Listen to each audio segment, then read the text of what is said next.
You're listening to the winning literary show, Off the Shelf Books Talk Radio, live with host Denise Turney, author of the books Long Walk Up, Portia, Love Pour Over Me, Spiral, Love Has Many Faces, and Rosetta's Great Hope. Turn up your dial and get ready for a blast of feature author interviews, 411 on book festivals, writing conferences, and so much more. Ready? Let's go. Let's go. My mission in life is not merely to survive, but to thrive. That's from Maya Angelou. I actually read that somewhere else this week. My mission in life is not merely to survive, but to thrive. And again, that quote is from Maya Angelou. For those who celebrate Thanksgiving, one more week, actually less than a week, is next Thursday, and it'll be Thanksgiving. So I'm going to say a happy early for those of you who celebrate a happy Thanksgiving. Hope you enjoy it with family and friends and people who you love and who you know without a doubt love you. And to our loyal listeners, thank you for being here with us. 17 years, you guys. Off the Shelf, been going for 17 years. We're heading to year number 18. If this is your first time tuning in, I just want to let you know, yes, you are listening to the Winning Book Podcast, Off the Shelf Books, and welcome to this Saturday's November the 18th show. Before we introduce to you our wonderful guests, and I learn something from every guest who comes on this show, so I'm very curious, interested, and excited to hear what our guests will share with us. But before we move, when we're talking about Thanksgiving, it's very important to practice awareness. Sometimes we don't even know what's going on in our own bodies, so we go to the doctor and we get a checkup, and sometimes we're shocked with what the doctor says. But when we practice awareness, we can know something is shifted, something's off, I might be headed the wrong way, maybe emotionally, something you're thinking about, thought patterns that are not really serving you well. And we might need to heal, and I think a big key of healing is learning to love ourselves. And if that's something you think you can benefit from, I would encourage you to get a copy. It's a light read. Your mind won't become defensive. It's Heal Gorgeous. Wisdom Within You Knows the Way. And it's a short book of poetic writings that people are truly enjoying, and I hope being healing from and being blessed through that healing. You can get it in hardback, paperback, ebook. And if you don't see it, just ask the clerk. You want to get a copy of Heal Gorgeous, Wisdom Within You Knows the Way, by yours truly, Denise Turney. I wrote this book for myself, healing, and for others to heal, and it's being well received. Heal Gorgeous, Wisdom Within You Knows the Way. And now let us go and meet our very special off-the-shelf guest. I'm excited. And our guest this morning is, I hope I say her name right. If I don't, I hope she corrects me, Anastasia Lindsey. And Anastasia is a poet. She's a certified Reiki Master, a Reiki I and II certified Consulting Hypnotist, getting access to that subconscious, womb Light Practitioner. She's also a womb light leader and a Sound Healing and Meditation Practitioner. She aims to help others. Here go that word again. She aims to help others heal as a writer, and she is also the author of the poetry book Ocean. It's a Gold Book Award winner.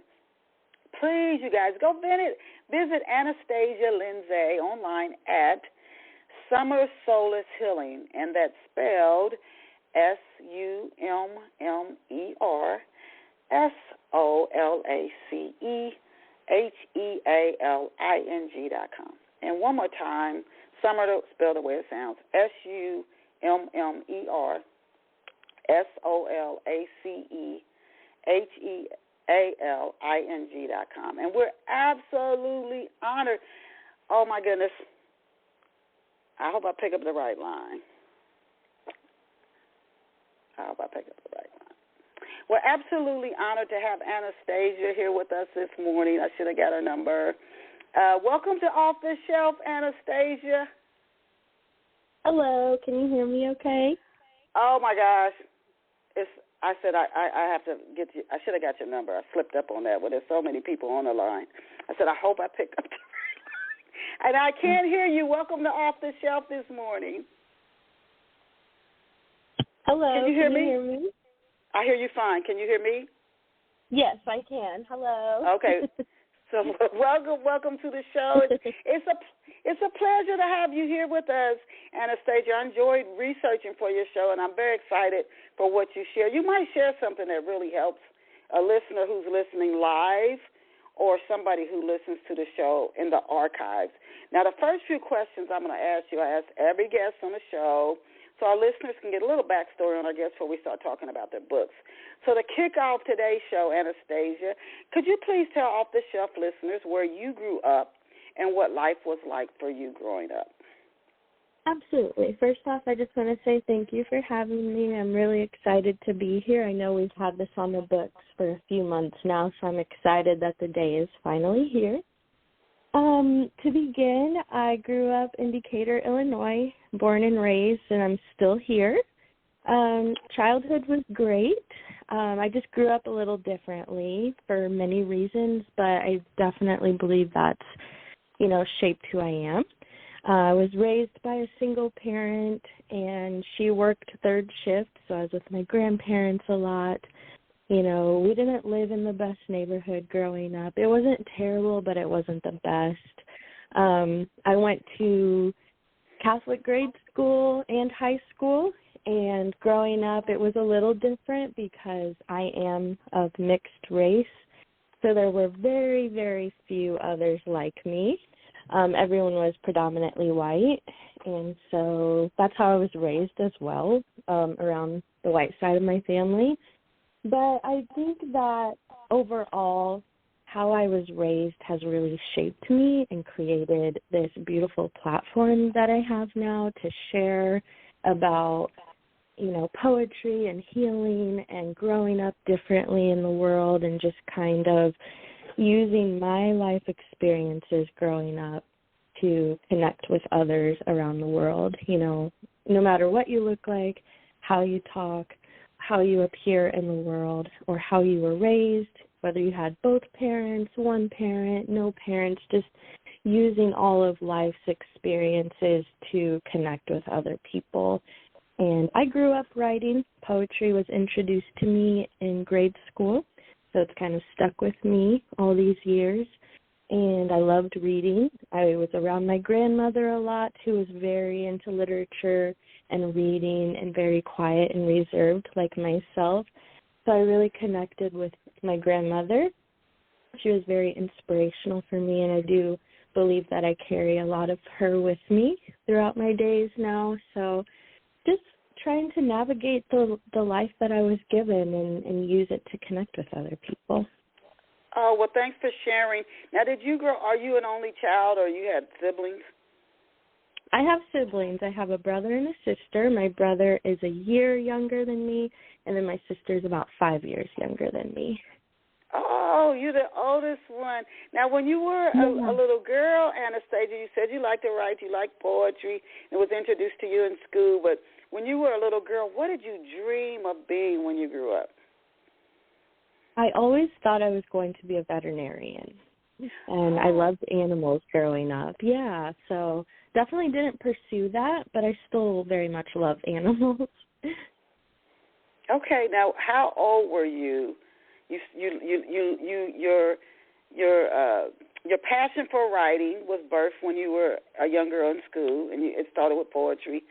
But how old were you, Anastasia, when you knew that you wanted to be a writer? I think it was about 4th or 5th grade, and I honestly hadn't thought of it until this really pivotal moment. It was an English class, and one of our assignments was to write a poem. I had read a few poetry books, but other than that, I wasn't really familiar with poetry, and so I wrote one. We turned them in, and my teacher pulled me to the side after everything was said and done, and her reaction to my poem is what sticks with me today at 30 years old. Her reaction to the poem that I wrote, and I wish I remembered what the poem was now, but her reaction to the poem that I wrote was very beautiful, and being that young and seeing a reaction from someone I looked up to be that important, she encouraged me to keep writing, and she said that poetry was definitely a natural-born talent for me because the poem that I wrote was so beautiful. And that stuck with me. Yeah. That is. You know, some people, they hear something early. We had a guest on, and she got a English paper graded back with all these red marks, and her teacher told her she really wasn't her natural thing, so she didn't write for years. But then she returned to it. But good for you. You got that early encouragement to pursue a passion. Now, can you introduce our listeners and tell us about some of the poetry themes in your book, Ocean? Yeah, so I love my book. I love to talk about it, so this is super exciting to do this. Ocean was created to be the book of healing. That's like my little catchphrase for it. And I take a lot of poems and compiled them together. They're things that I went through, things that I experienced, some of my pain, my trauma, things that I witnessed and experienced through my own eyes, and I put them into a book. So I write about pain, I write about trauma, I write about grief, but I also write about the in-between stages where you're in your healing journey and things are okay. They're not quite where you would like them to be. Sometimes I think we forget to talk about the in-between stages where things aren't good, but they're not bad, you know. So I talk about the in-between, and then I also transform and end my book with all things love. I wanted a place for the reader to, you know, not only embark on their own healing journey, but end at a place with love so that they could seal their whole experience together. And it's love for self, love for others, love for their partners, and really just kind of encapsulate all of the human emotions into one book.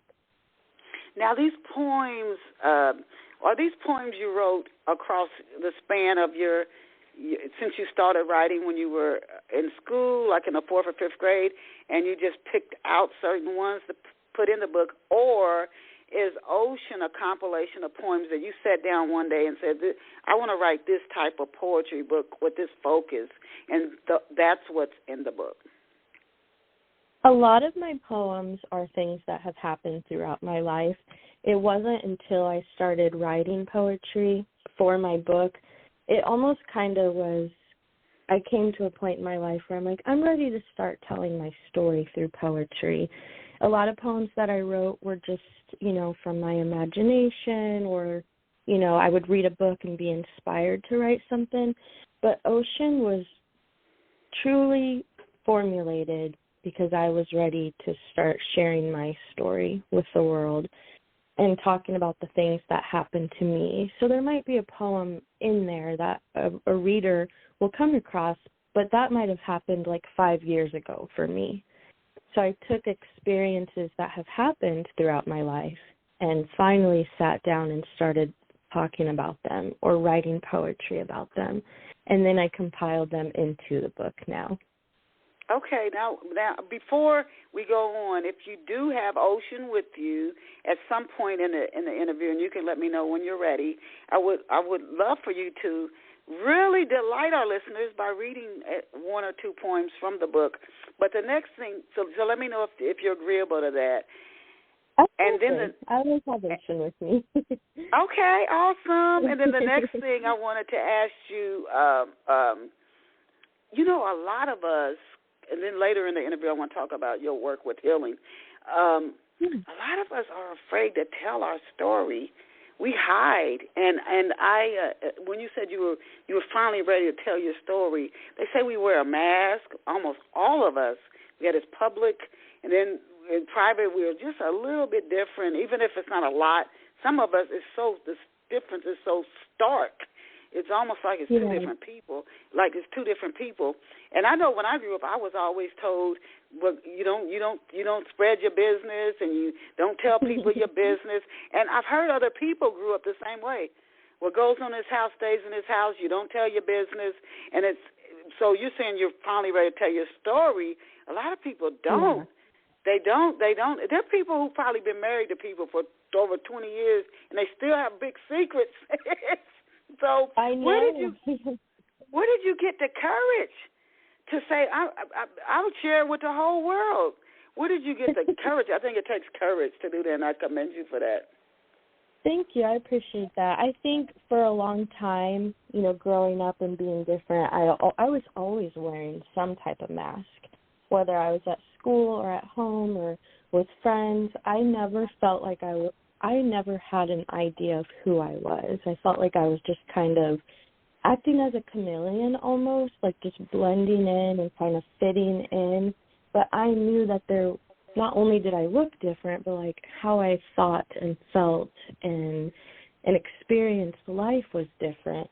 So it was almost I got to the point where all of that began to be so exhausting. Like I was tired of hiding pretty much. And so it was taking more energy for me to pretend to be this way or act this way with X, Y, and Z because I didn't really have an idea of who I was. So it came to the point where if you want to attract the right people or find the right friends or really meet the best support system, you have to do the honor of showing up as you. And that means not hiding it. You have to give them that opportunity to see who you really are. And if they're not for you, that's okay.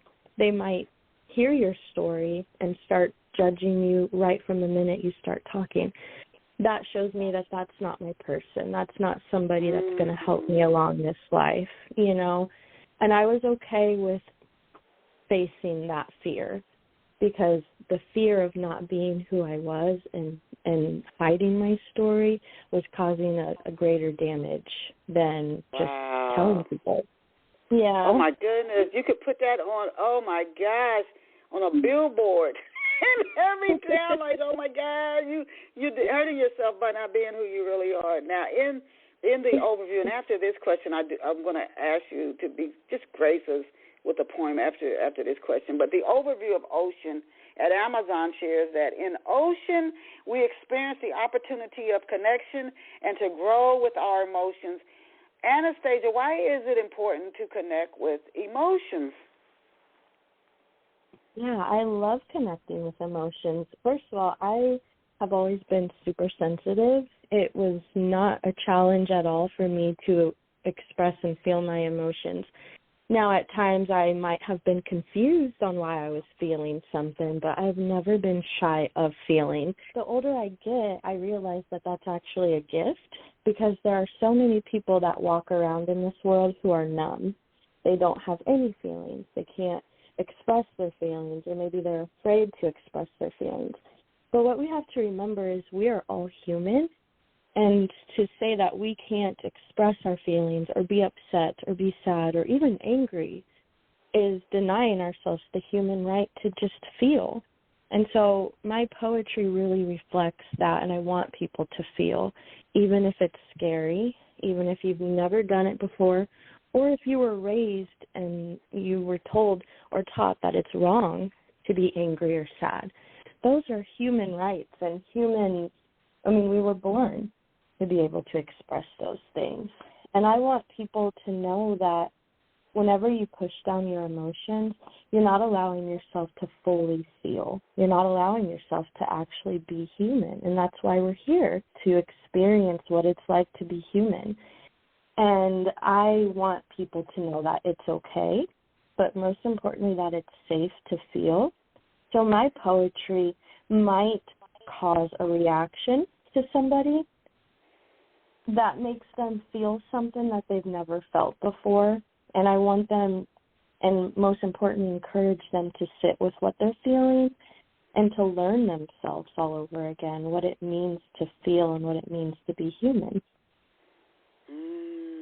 Now, if you're able, would you treat us by reading one of your poems from the book Ocean? Absolutely. I'm really excited for this. I am going to read a poem. So I have 3 different sections throughout my book, and they are deep waters. Deep waters is where I talk about the hard times. If you think about deep waters, it's just kind of rough. That's where all of my pain and trauma are stored. And so deep waters really reflects the hard moments in my life. And waiting is where I kind of mentioned in the beginning the in-between stages where I had just started healing, talking about the things, sharing my story, and things were okay, but they just weren't where I wanted them to be. And then the last section is the shore. And if you have ever been on the beach before and you're walking the shore and you're just allowing the water to grace you gently, you feel at peace. And so those are all of my love poems where I talk about my partner, I talk about myself and my love for others. So that's kind of just like a breakdown of the different types of poems that I have in here. So I am going to read a poem from my love section. And this one it kind of stemmed from just wanting to be felt and to be heard. And when I think about people and love, I want them to know that love goes much deeper than what meets the eye. So here it goes. I asked him what he thought of me. I think I was expecting something along the lines of, you're beautiful, you're amazing, you're kind. But what I got instead touched my soul. You make the sun on my skin that much warmer. You make the beauty of the stars something everyone wants to admire. You make waking up from peaceful dreams something to look forward to every morning.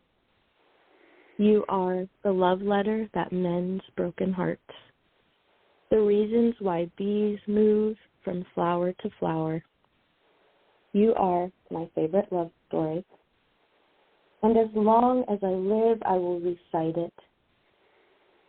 A few extra minutes with you is what I look forward to. The moon that rises in the sky, looking for the beauty that you radiate. You bloom where you are planted, and I am nourished by your strength and brilliance.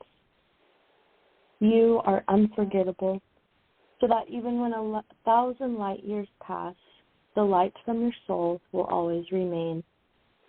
The world is more beautiful because you are in it. And sometimes you catch me staring.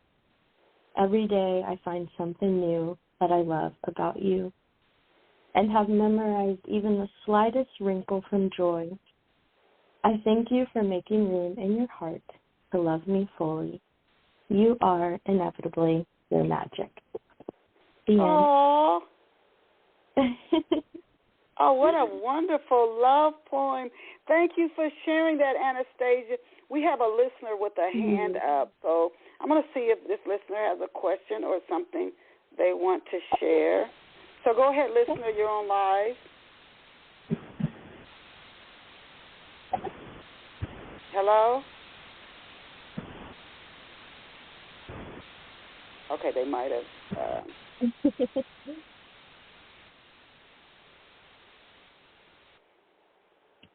They might have stepped away. Okay. Somebody had their hand up.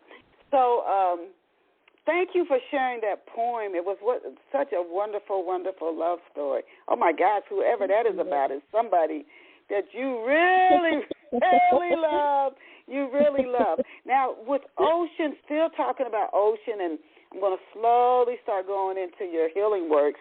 Now, we're talking about emotion and showing up really, truly as yourself, and that's so important.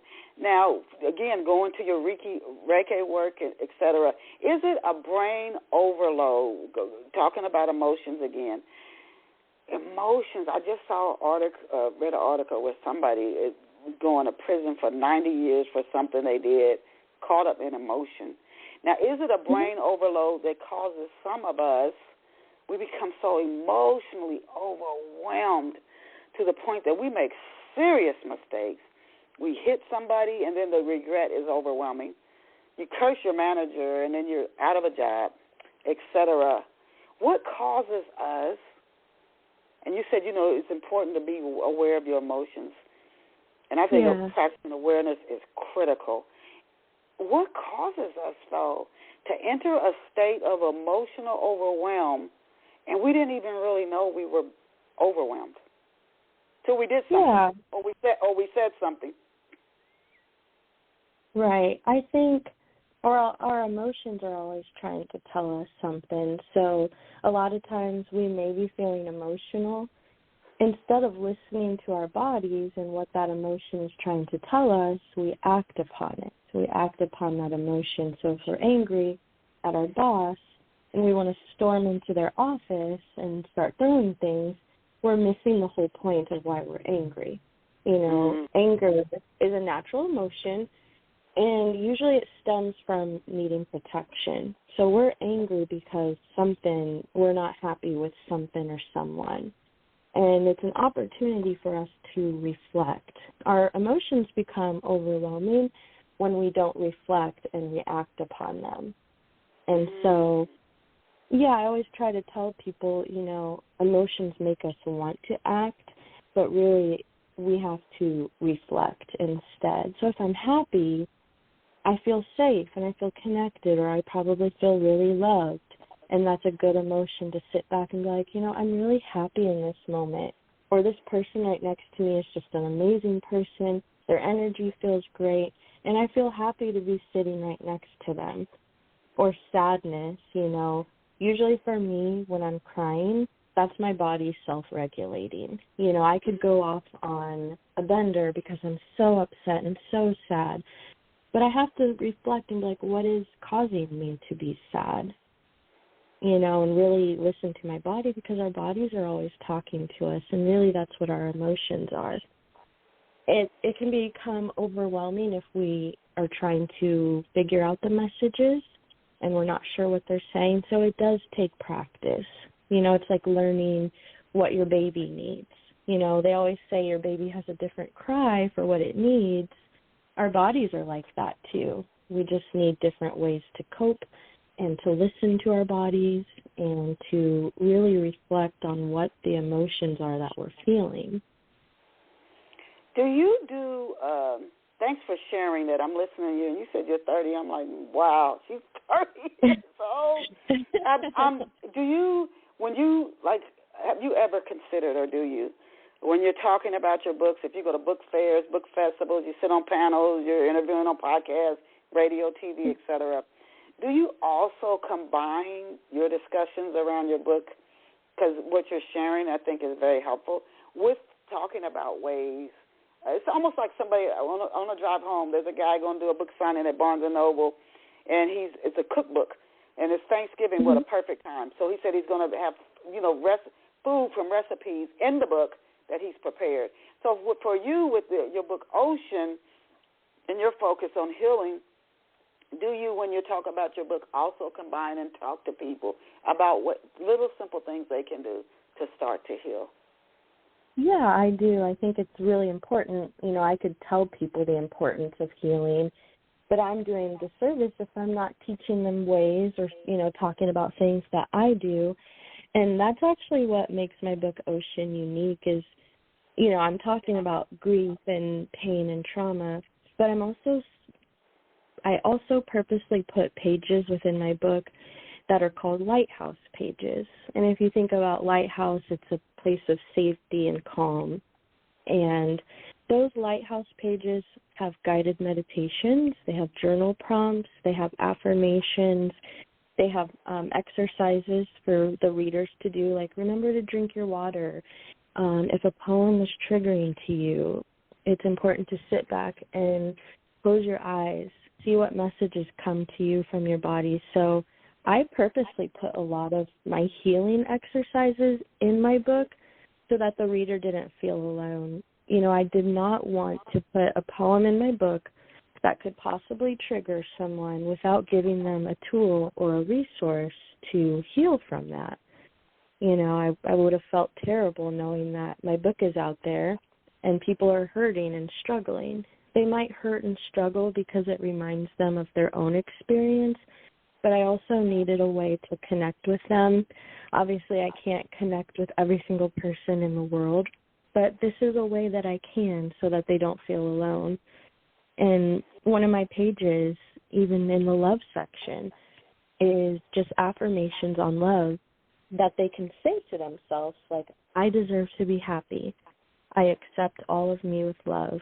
I love who I am. I am a gift to this world. So there's exercises that they can do, and I really want my poetry, my healing, all of that to be all-encompassing. So when I'm writing poetry, I'm healing. When I'm doing my sound bowls, I'm focused on healing, and I try to incorporate all of that together.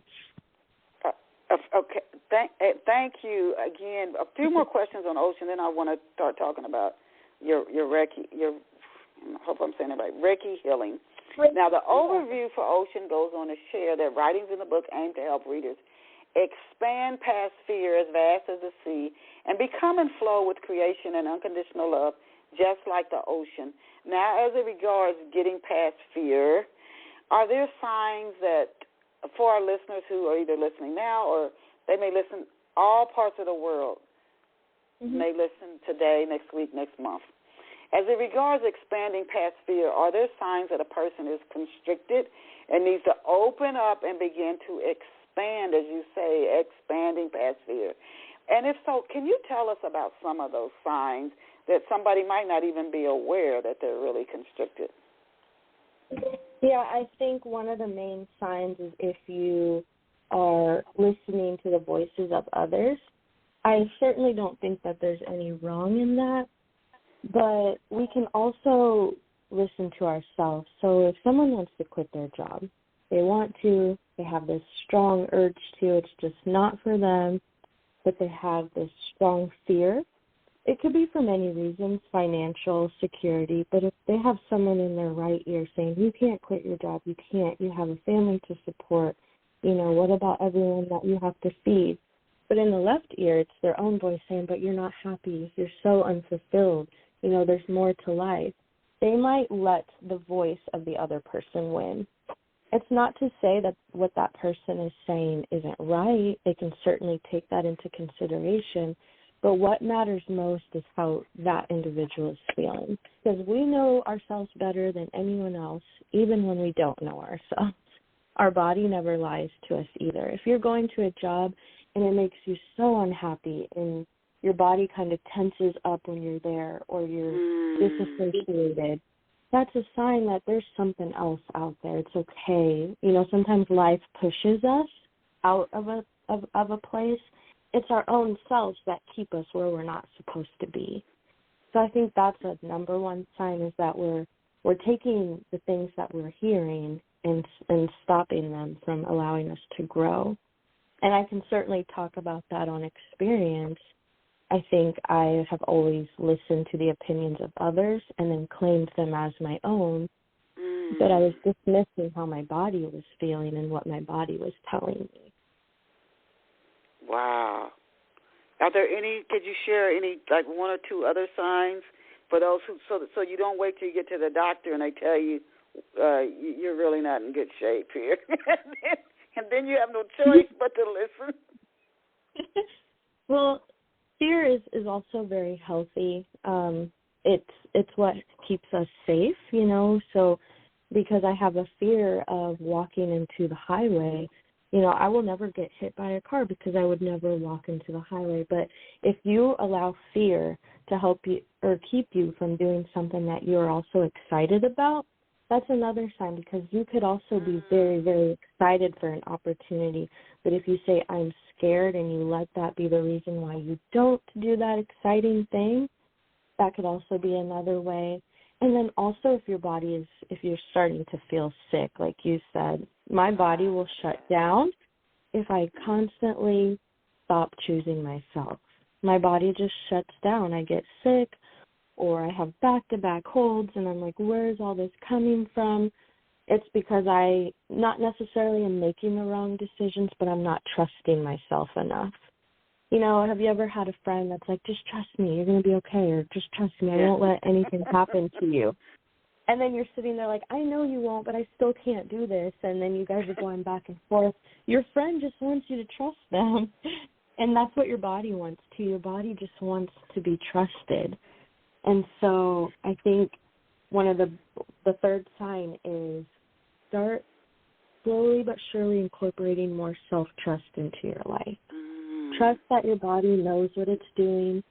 even when we're sick, they say, well, just let it run its course. Your body's taking care of you. It's doing that at a physical, mental, spiritual, soul level, mind, body, spirit. It's taking care of you. And so if you've ever walked into a place and you're like, I don't know, something's wrong about this place, it just gives me weird, I don't know what I'm feeling here, that's your body talking to you. So try to trust yourself more. If something feels off, then it probably is. Or if something just doesn't sit well with you, then it's not for you. So I encourage people to try to listen to themselves a little bit more. Put more trust into yourselves. That way you're not always letting fear win. Okay. Now, before we go to talk about the Reiki healing, what have readers been saying about your book, Ocean? What have you been hearing from readers? I hear a lot of things, which is really exciting because when you put a book out there in the world, you're not sure how people are going to take it, and that's a scary thing. I could have let that fear stop me from telling my story, but I knew I was ready. And so I've been getting a lot of reviews. A lot of people will just text me and be like, I started your book tonight and I can't stop crying. Or I started your book tonight and I'm ready to start telling my story. That one was huge because, like you said, a lot of people are not telling their stories. Some people are ready to start telling their stories now, which is so huge. Everyone deserves that platform to tell their story. And I also had some editorial reviews roll in where they said it was one of the most unique poetry collections they've ever read out of the millions of books I'm sure they've done a review for. My words are transformative. My words brought them peace, and it makes them excited to start their healing journey. Lots of good things have been said about my book, and it just makes me really happy to know that it's out there creating waves. Like I wanted motion. So I say my book's out there just making waves. Okay. Awesome. Now, Anastasia, what prompted you to start working with Reiki? I had no idea what Reiki was, and there was a workshop here in town back in 2018, and I had just kind of started getting into meditating and, my healing, and I was like, well, what is Reiki? But I had a really open mind. I was like, I'm going to go try it out. I think it will be fun. So I went and I had my experience, and when I was experiencing Reiki, I felt like I was floating. I was just floating around that little room we were in, and I said, this is amazing. And that night and a few days after, I just was like, I felt really calm and peaceful, and I hadn't felt that in a really long time. I had just ended a really toxic relationship, and I had just left a toxic workplace where I was being harassed. So I had both of those going on at the same time. I conjured enough strength to leave both. So I was just freshly new into the healing era, and I hadn't felt that level of peace in years. And I said, I want to be able to do that for other people too. And so I went and got certified. Now, what is Reiki, and what happens during a healing session? And also, I've had acupuncture. How similar or different is Reiki from acupuncture? So what is Reiki? What happens during a session? And is there anything else like acupuncture, meditation, that you could help listeners see what the similarities and differences in those other practices are? Yeah, so I do Reiki, and Reiki is a Japanese energy healing technique. A lot of my clients come for stress reduction, relaxation, and just overall promotion of healing. And so it's energy healing. I channel the universal energy that floats around us. I channel that through my hands and onto the person that's coming to see me. And I just place my hands all over their body, like their shoulders, their legs, their hands, their head. And so a lot of clients will tell me that they feel tingling throughout the body. Like me, I felt like I was floating, as if I had a million little hands on me, invisible hands just picking me up. a lot of people fall asleep. They come for their session, they fall asleep, I'll wake them up, and they can't believe it's over already. But it's just energy healing. I just place my hands throughout the body, and a lot of people come, too, if they have physical ailments, cancer, diseases, anxiety, depression, and I tell them to keep a notebook, and I want you to write about your experiences before and after coming and seeing me. A lot of people have lowered the dosages of medicine that they were on or completely stopped taking them after doing Reiki. A lot of people, achieve goals after getting a Reiki session. They had a clear mental so that they could start achieving their goals. So it really can be used for whatever the client wants. If they just want peace and relaxation, that's what they can come for. If they want help with a goal and they just need a clear mind, they can come for that. Meditation, I do meditation as well, and that's just teaching the client how to be present. Meditation isn't about quieting the mind. A lot of people think that meditation is hard because you have to stop thinking, but even when you're trying not to think, you're still thinking. There's no way to stop thinking. It's impossible. The mind is supposed to think. But what I train people to know about meditation is that it's just being present. What is happening exactly in this moment? So whether you're listening to the sound of my voice or the honking cars outside or just hearing your own breath or envisioning the rise and fall of your own chest, you're meditating. So a lot of people come just to learn how to meditate, how to sit with their own thoughts. And a lot of people come, too, and they say, I was meditating at first, but then I started asking myself, did I lock my front door? Did I bring my purse with me? Where's my Social Security card? And I tell them those thoughts are normal. What you have to do is say, the door is locked. My Social Security card is safe. What matters now is how I feel right now. What is my breath like? What is the practitioner saying? What are her words like? So that way you don't start worrying. You just redirect your thoughts to the present moment. So that's all meditation is. Sorry, go ahead. No, you said you were saying. Yeah, I don't do acupuncture, but it is a technique that, it just, they insert the thin needles throughout your skin on specific points on your body. And it's just, acupuncture, treats a variety of conditions as well. I think a lot of people mainly go for pain or illnesses, but it's very similar. It's all alternative medicine to help people get well. Now, as a Reiki practitioner, you said you are certified. I know if a person becomes like a psychotherapist, they have to undergo therapy and healing, sometimes very intense themselves before they're well enough, healed enough to start helping someone else. And I've also been told you can't heal by alone, and so that being a practitioner, that's like a beautiful thing. You're healing, and your clients are also helping you now. So as a practitioner, before you started, did you have to undergo therapy or healing to ensure your energy was in a good place before you start working with clients? And if not, how do you ensure that your energy is clear? Because you have things that come up in your life as well before you start working with a client. Yeah. So I didn't have to undergo any type of therapy or anything, but there are different levels to certification. So I got my 1 and 2 together. I had to wait 6 months.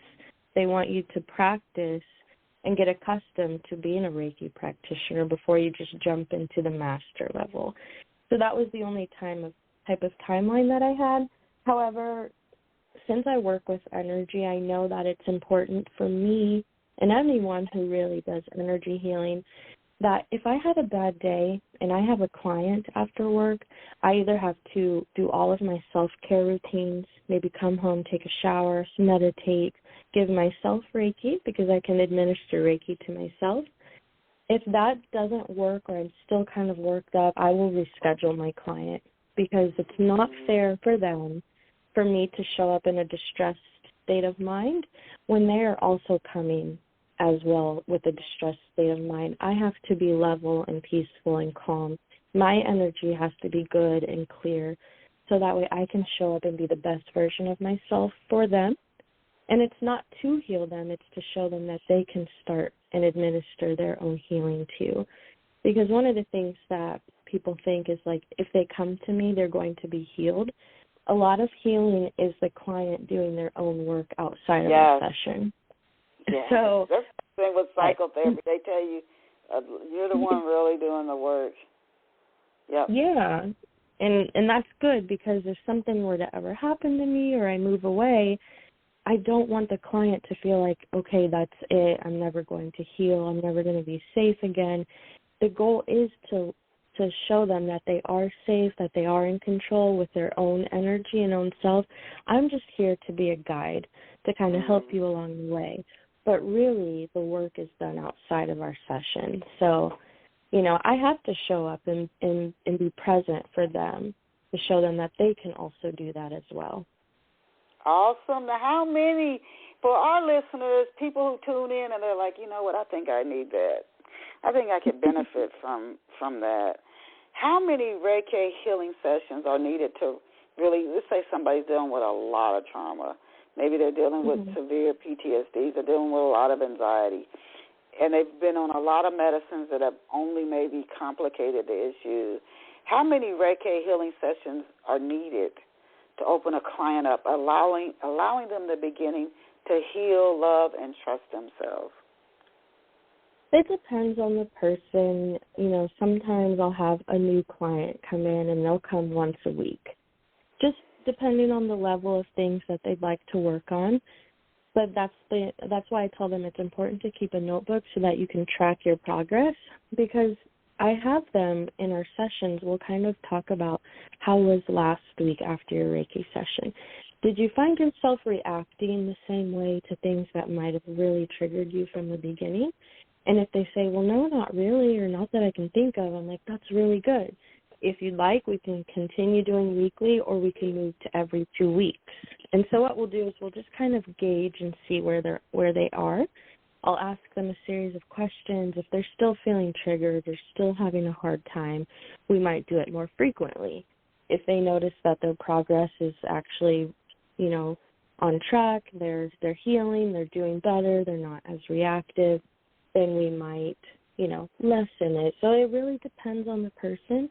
I do have a client that used to come 2 times a week.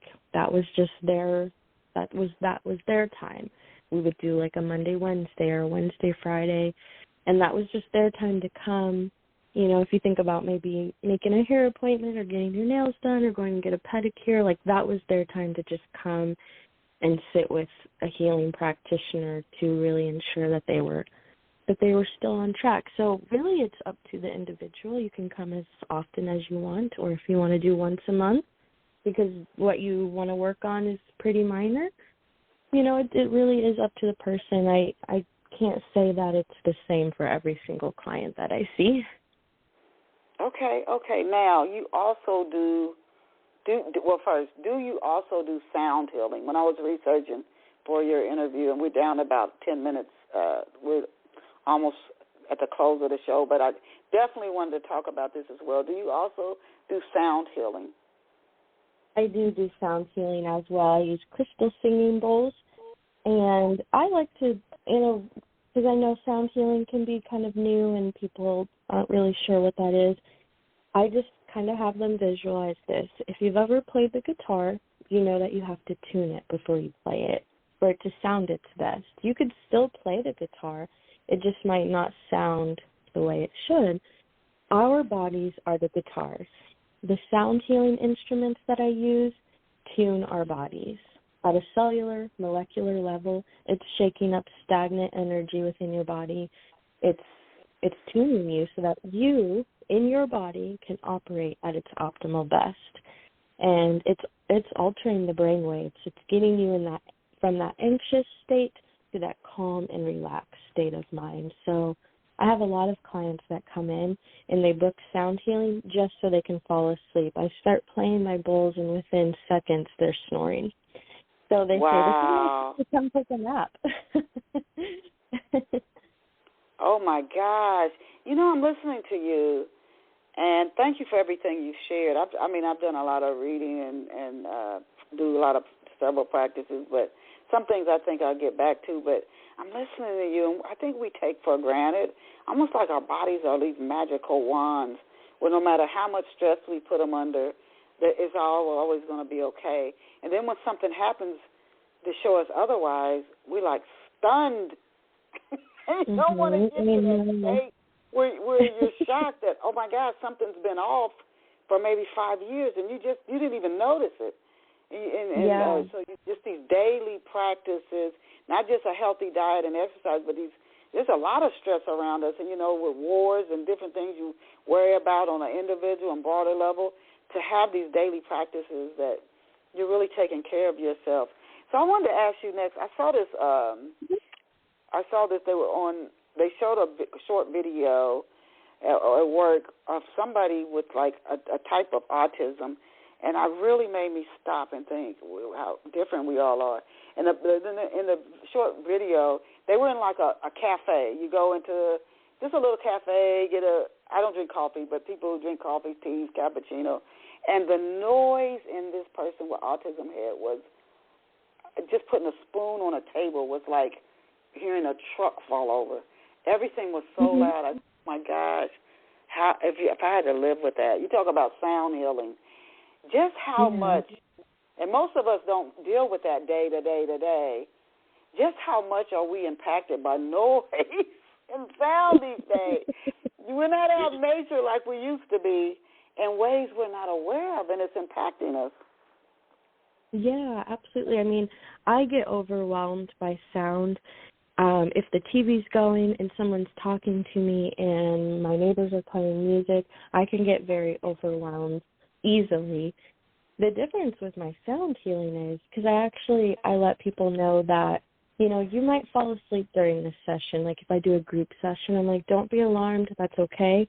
And I had someone come up to me afterwards, and she was like, when you were talking, I'm not going to lie, I was kind of skeptical, like, okay, I'm not sure how I'm going to fall asleep to this noise. As I'm playing the sound bowls, those are the thoughts that she's having in her head. She's like, it's loud. I'm not sure how people fall asleep to this. And then she said, and then the next thing you know, I was waking up and the sound healing session was over. So the sound therapy, it's different. It's healing for the brain, whereas the sounds that we encounter, at a restaurant or, in our day-to-day life, those are all overstimulating noises, where the sound healing, those are actually calming for the brain. It takes you from that anxious state of mind, and it gets you to that calm state of mind. Whereas if I go to a cafe and there's dishes cleaning and people talking and the music is playing in the background, those are all overstimulating for the mind. So sound healing, my bowls may be loud, but they actually hit right where the brain needs them to be. Are there any sounds for people who they're coming home from work, they've had a stressful day, or maybe they've been with their children, or maybe they don't have children, they don't work out of the home, but something has caused their stress to spike? Are there any sounds like, I remember my grandmother used to, I think, have wind chimes on the back of the porch. Are there any sounds that generally are good that offer energetic healing? Yeah, I always, if you have like Spotify or Apple Music, you could also search like nature sounds, like chirping birds. Chirping birds held a certain energetic healing to them. Ocean waves, you could listen to like the wind blowing through the trees type of noise. I always revert back to nature. If you can find nature sounds, because nature is healing. Everything that has to do with nature is healing. So whether it's the ocean, the birds, the trees, you could listen to people walking through leaves, like crunching leaves, like all of those hold healing energy to the ears. Very interesting. And that's something easy any of our listeners can do. And I really encourage everybody to have something they do every day, if not at least 3 things that practices to, because you could be carrying stress and not even know it. And by the time you find out, you're in that, oh, my God, state, and which you don't want to. You don't want to get to that state. And then I just very briefly, we have less than 5 minutes. So can you tell us on hypnosis? Let's say there's somebody's been wanting to do something. There's a block there. There's a erroneous belief that's there, and the hypnosis could help them to identify it and remove it. Is it possible to practice self-hypnosis? And if so, how do you learn to do that, and what's that process like? Yeah, one of the easiest ways for self-hypnosis is doing it right before bed. So you want to catch yourself as you're getting tired, not quite to the point where as soon as you close your eyes, you know that you could fall asleep, but get yourself ready for bed. And close your eyes, and you can use your fingers if it helps you to count. But I always have this little mantra that I was taught that is basically self-hypnosis. And you don't want to do this while you're driving and stuff. So make sure it's like first thing in the morning, right when you wake up, or right before you fall asleep. But you can close your eyes and use your fingers. And so you would take your first finger and say, every day in every way, I'm getting better and better. And you repeat that to yourself until you actually fall asleep. And there's so many ways to do self-hypnosis, but that's the easiest. You don't need any tools. You just need you and yourself. Every day in every way, I'm getting better and better. And then you do your second finger. Every day in every way, I'm getting better and better. And you just repeat that to yourself over and over again. You could do it 10 times, you could do it 20 times, or you could do it till you fall asleep. But then once you get to that point where you start doing that self-hypnosis with yourself, you can actually see that every day in every way you're getting better and better, whatever that may look like for you. And you can do whatever you would like to say. Oh, my goodness. We are running out of time. There's no way I could get to all the questions I wanted to ask you. But people are really tuned in to what you're sharing because the callers stayed on. They stayed on, and I'm running out of time. So I want to talk about your novel, Duet for One. And we don't have time. I had a few other questions I wanted to ask you. When will Duet for One be out for people to pick up? For my book? Yes. I'm sorry, you were cutting out a little bit. When will my book be out? Yes, Duet for One. Yeah, so it is out on Amazon already, Ocean by Anastasia Lindsey. And I am also writing my second poetry book, which I should be publishing within the next year, so that's something to look forward to as well. Where can off-the-shelf listeners get a copy of Ocean? Is it only on Amazon, or are there other places they can get a copy of Ocean? Yeah, it's on Amazon. It's on Barnes & Noble. I also have copies that I have at my house that I can ship, and they're on my website from the very beginning, summersolacehealing.com. So Amazon, Barnes & Noble, my website. If you want to just reach out to me, talk about poetry, I'm open to that too. So I would love to hear from anybody. And do you have any upcoming speaking engagements you can share with us, or any appearances so our listeners could support you that way as well? I don't have any upcoming ones, but I am planning next year in my hometown to host our very own first literary festival. So, awesome! Oh my goodness! Yeah, I'll be meeting with the city. We're going to start planning that, inviting guest speakers, have workshops. We'll have local authors and authors from surrounding areas with their books for sale. So definitely stay tuned for that. 2024, we will have our very own first literary festival. Oh, my goodness. Oh, Anastasia, you are just a blessing. We have run out of time. We have just had the absolute pleasure of having Anastasia Lindsey on with us. She's a poet, certified Reiki Master, Reiki I II certified Consulting Hypnotist and Womb Light Practitioner, and Light Leader and a Sound Healing and Meditation Practitioner. You can her book, She Aims to Heal Others as a Writer. Her book, Ocean, you can get it on her website, Amazon. Her website URL is summersolacehealing.com, SUMMERSOLACE HEALING.com. Oh, my goodness, if you came in midstream or you catch it in the archives, I encourage you to listen to the entire show and share it with others. She shared some free tips that you can use. You can start using today that would actually help you to begin to heal. That is so, if everybody was healed, we wouldn't have any wars. That is so important that we heal. We need to heal. We all do. Thank you so much, Anastasia. What a blessing you are, and I wish you the best with your book, Ocean, and your writer conference that you're working on for 2024. And again, you all can keep up with Anastasia at summersoulishealing.com. And for those of you, happy Thanksgiving. To those, again, celebrate the Thanksgiving holiday, even if you celebrate it only from the aspect of focusing on what you're thankful for, not the historical, the Native American part of it. I'm not cool with that part of it. But you just get with your family and your friends and you celebrate it to just a time you set aside to be thankful and to appreciate. And set your clocks. Saturday mornings, 11 a.m. Eastern Standard Time, you're going to catch Off the Shelf books.